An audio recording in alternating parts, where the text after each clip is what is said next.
The Highwayman by Alfred Noyes.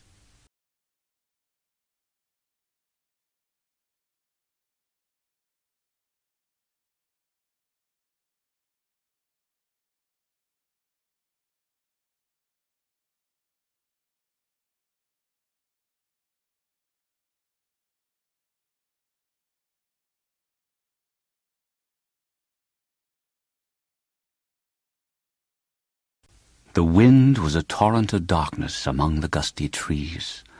The moon was a ghostly galleon tossed upon cloudy seas. The road was a ribbon of moonlight over the purple moor, and the highwayman came riding.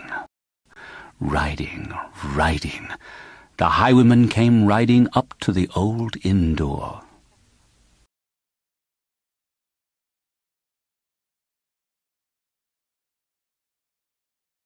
He'd a French cocked hat on his forehead, a bunch of lace at his chin, a coat of the claret velvet, and breeches of brown doe skin. They fitted with never a wrinkle. His boots were up to the thigh, and he rode with a jewelled twinkle, his pistol butt a twinkle, his rapier hilt a twinkle, under the jewelled sky.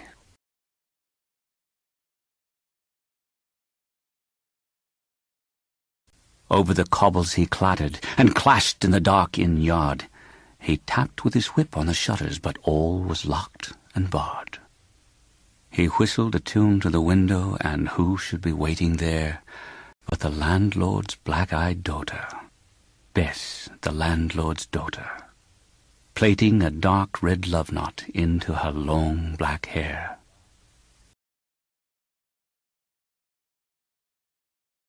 And dark, in the dark old inn-yard, a stable wicket creaked, where Tim the ostler listened. His face was white and peaked, his eyes were hollows of madness, his hair like mouldy hay. But he loved the landlord's daughter, the landlord's red-lipped daughter. Dumb as a dog he listened, and he heard the robber say, "One kiss, my bonny sweetheart. I'm after a prize tonight, but I shall be back with the yellow gold before the morning light. Yet if they press me sharply and harry me through the day, then look for me by moonlight. Watch for me by moonlight. I'll come to thee by moonlight, though hell should bar the way."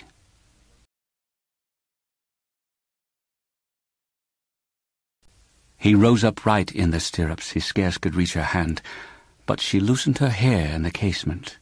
Her face burnt like a brand as the black cascade of perfume came tumbling over his breast. And he kissed its waves in the moonlight. Oh, sweet black waves in the moonlight. Then he tugged at his rein in the moonlight and galloped away to the west.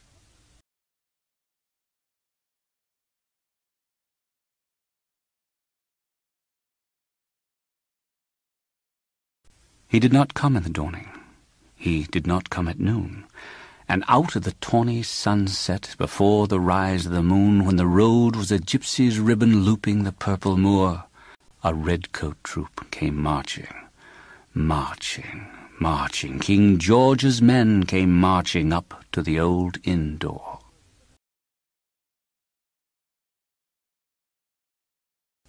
They said no word to the landlord, they drank his ale instead. But they gagged his daughter and bound her to the foot of her narrow bed. Two of them knelt at her casement, with muskets at their side. There was death at every window, and hell at one dark window, for Bess could see through her casement the road that he would ride.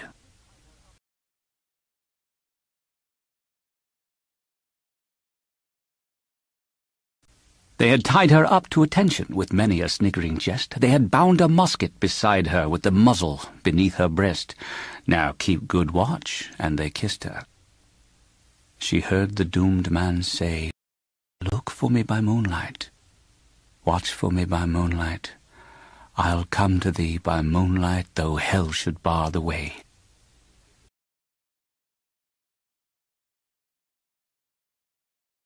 She twisted her hands behind her, but all the knots held good. She writhed her hands till her fingers were wet with sweat or blood. They stretched and strained in the darkness, and the hours crawled by like years, till now, on the stroke of midnight, cold on the stroke of midnight. The tip of one finger touched it. The trigger, at least, was hers.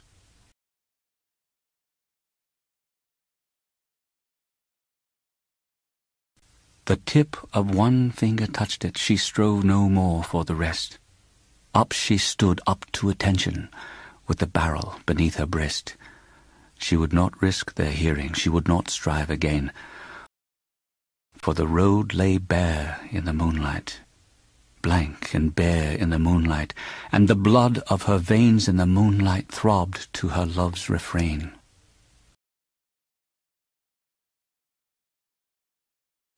Tlot, tlot, tlot, tlot, had they heard it? The horse hooves ringing clear. Tlot, tlot, tlot, tlot in the distance. Were they deaf that they did not hear? Down the ribbon of moonlight, over the brow of the hill, the highwaymen came riding, riding, riding, and the redcoats looked to their priming. She stood up straight and still.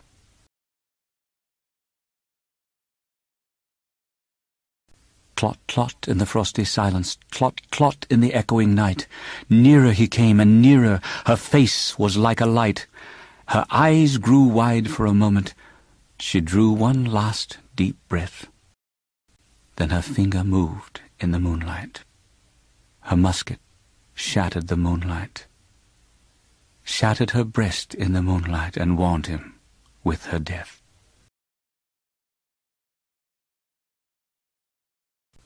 He turned, he spurred to the westward. He did not know who stood, bowed with her head o'er the musket, drenched with her own blood.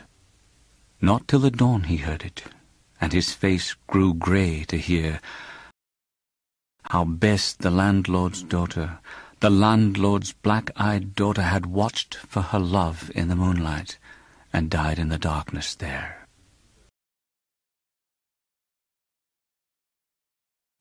Back he spurred like a madman, shrieking a curse to the sky, with the white road smoking behind him and his rapier brandished high. Blood-red were his spurs of the golden noon, wine-red was his velvet coat, when they shot him down on the highway, down like a dog on the highway, and he lay in his blood on the highway, with the bunch of lace at his throat.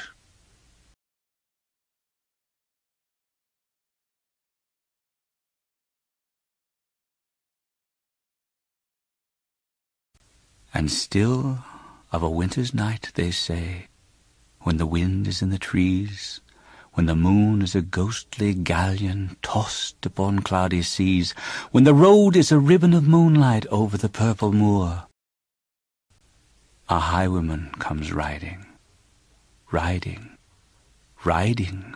A highwayman comes riding up to the old inn door.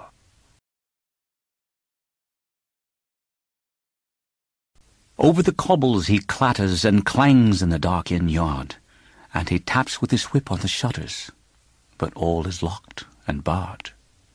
He whistles a tune to the window, and who should be waiting there but the landlord's black-eyed daughter, Bess, the landlord's daughter, plaiting a dark red love knot into her long black hair.